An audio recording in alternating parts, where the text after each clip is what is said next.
कांड नहीं सामने आया है, समाजवादी पार्टी का चरित्र सामने आया है और पुलिस और यहाँ के पूंजीपति मिलके ये षड्यंत्र कर रहे हैं। और इस प्रकार के अपराधियों को आप कहते हैं साहब गोली मार रहे हैं, क्या माला पहनाएंगे क्या? मुझे आश्चर्य होता है। अब इस प्रकार का तो ये ताजा उदाहरण है, इस समाज के लिए सबसे बड़े कलंक है। नमस्कार, मैं हूं आपके साथ हर्ष भारद्वाज। श्रेष्ठ यूपी देख रहे हैं आप। पहले अयोध्या, फिर कन्नौज में हुए कांड ने सपा की मुश्किलें बढ़ा दी हैं और उपचुनाव से ठीक पहले सपा के खेमे में जुड़े रहे नेताओं पर बच्चियों से दरिंदगी के जो आरोप लगे हैं, उन आरोपों ने सपा के महिलाओं से जुड़े तमाम दावों और नारों पर सवाल उठा दिए हैं और सपा के उपचुनाव में बीजेपी को मात देने के सपनों पर बड़ा ग्रहण लगता दिख रहा है। यूपी में उपचुनाव सिर पर है। ऐसे में लोकसभा चुनाव के नतीजों के बाद से ही यूपी में 10 विधानसभा सीटों पर होने वाले उपचुनाव में सपा बीजेपी के बीच कांटे की टक्कर मानी जा रही थी और उपचुनाव में 50-50 का मुकाबला करार दिया जा रहा था। कयास लगाए जा रहे थे कि सपा उपचुनाव में बीजेपी पर भारी भी पड़ सकती है, लेकिन अयोध्या कांड के बाद हुए कन्नौज कांड ने सपा की चुनौती को बीजेपी के सामने धूमिल सा कर दिया है। हालांकि सीएम योगी तो पहले ही यूपी विधानसभा में सपा और अपराधियों की गठजोड़ की ओर इशारा कर चुके थे। जो प्रदेश के व्यापारी और बेटी की सुरक्षा में सेंध लगाने का काम करते हैं, जो प्रदेश के अंदर अराजकता पैदा करके सामान्य लोगों का जीना हराम करते हैं, मेरा दायित्व बनता, मैं यहां नौकरी करने नहीं आया हूं, कतई नहीं। मैं यहां पे इस बात के लिए आया हूं कि अगर वो करेगा तो भुगतेगा भी फिर, और इसीलिए मैं यहां पे आया हूं कि हम लोग उससे लड़ेंगे। ये लड़ाई हमारी सामान्य लड़ाई नहीं है, ये प्रतिष्ठा की लड़ाई भी नहीं है। मुझे प्रतिष्ठा प्राप्त करनी होती है तो मुझसे से ज्यादा प्रतिष्ठा अपने मठ में मिल जाती है, कोई आवश्यकता नहीं मेरे लिए।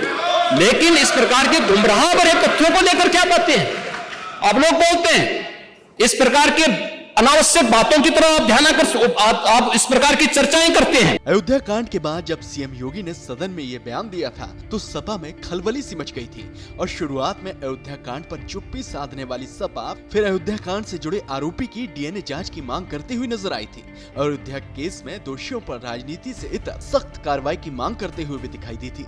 लेकिन ऐसे में अब अयोध्या में बच्ची से सामूहिक दुष्कर्म केस के बाद चौतरफा हमलों से बैकफुट पर पहुंची समाजवादी पार्टी को जो नया झटका सपा के गढ़ कन्नौज में लगा है, उसने मानो सपा की नींद उड़ा दी है। कन्नौज में सपा के खेमे के नेता नवाब सिंह यादव को नाबालिग से दुष्कर्म के प्रयास में पुलिस ने धर दबोचा है और सपा पर एक के बाद एक इस मामले में सियासी हमले बढ़ते जा रहे हैं। आरोपी नवाब को अखिलेश यादव का करीबी बताया जा रहा है और दावे तो यहाँ तक है कि आरोपी नवाब यादव डिम्पल यादव का सांसद प्रतिनिधि भी रह चुका है। कांड नहीं सामने आया है, समाजवादी पार्टी का चरित्र सामने आया है और अयोध्या की घटना के बाद इस प्रकार की घटना होना ये बिल्कुल स्पष्ट साबित करती है कि समाजवादी पार्टी में बलात्कारियों को संरक्षण दिया जाता है। क्योंकि समाजवादी पार्टी के संस्थापक कहा करते थे कि लड़के हैं, लड़कों से गलतियां हो जाती हैं, और वर्तमान अध्यक्ष कहते हैं कि बुजुर्गों से गलतियां हो जाती हैं, और इसीलिए तो अयोध्या में कांड हुआ, उसके बाद या कन्नौज। तो कुल मिलाकर एक शिक्षा के केंद्र में, माने विद्यालय में इस प्रकार की हरकत, तो जो एक विद्यालय जो शिक्षा का मंदिर होता है, वहाँ के ऊपर इस प्रकार की हरकत इन लोगों की मानसिकता को दर्शाती है और बगैर सपा मुखिया के संरक्षण के ऐसे काम नहीं हो सकते।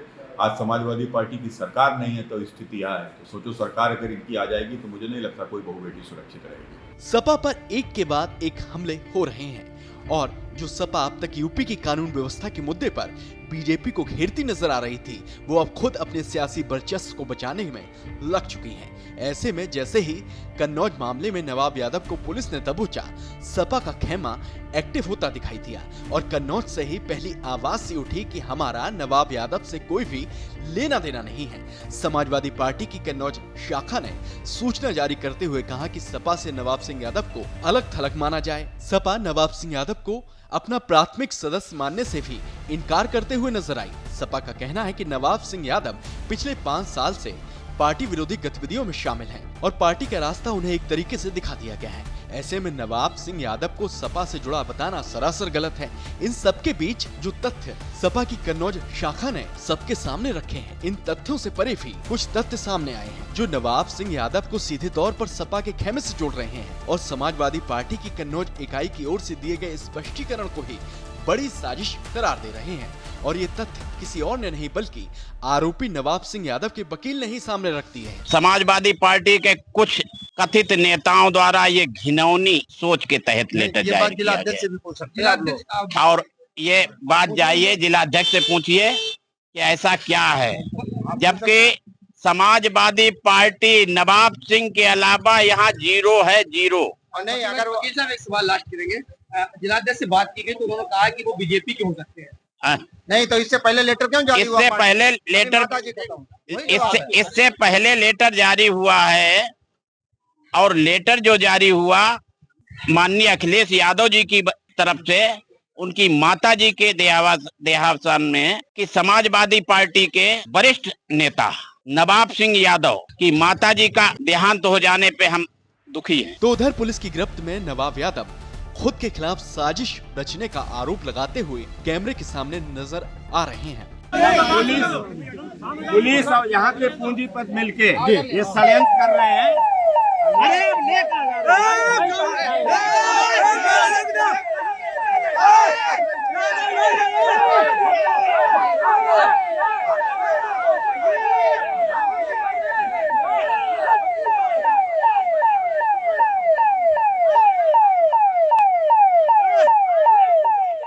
आरोपी नवाब यादव भले ही कुछ भी कहें, लेकिन पुलिस भी इस मामले पर स्थिति स्पष्ट कर चुकी है और पुलिस की प्रतिक्रिया सामने आ चुकी है और पुलिस ने बता दिया है कि आखिर पूरा मामला है क्या। आज रात्रि लगभग 1:30 बजे यूपी 112 पे सूचना प्राप्त हुई थी, जिसमें लड़की ने शिकायत करी थी कि मेरे कपड़े उतार दिए, गलत काम करने का प्रयास किया गया।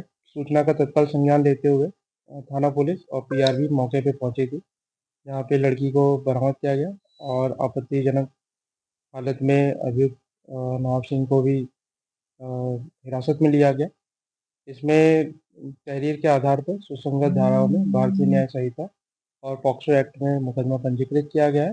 इसमें अभियुक्त को गिरफ्तार कर लिया गया है और विधिक कार्रवाई की जा रही है। इसमें जो इसने बताया है कि नौकरी के नाम पे ये लड़की और इसकी बुआ इसको लेके वहाँ पे कॉलेज में गए थे, उसके बाद इस प्रकार की घटना हुई है और तहरीर के आधार पर मुकदमा पंजीकृत किया गया और विधिक कार्रवाई की जा रही है। इसमें सुसंगत धाराओं में जो भारतीय न्याय संहिता और पॉक्सो एक्ट के अंतर्गत मुकदमा पंजीकृत किया गया। पीड़िता नाबालिग है और उम्र अपनी लगभग 15 वर्ष। ये तो बात कन्नौज कांड की हो गई, आरोपी नवाब यादव की हो गई और उसके सपा से कनेक्शन की हो गई। लेकिन अयोध्या और कन्नौज में हुई ये दोनों वारदात सपा के उपचुनाव में चुनौती को कमजोर कर रही हैं, क्योंकि जिन सीटों पर उपचुनाव होना है उनमें करहल, मिल्कीपुर, कटहरी, कुंदरकी, गाजियाबाद, खैर, फूलपुर, मीरापुर, मंझवा, सीसामऊ की सीट शामिल है।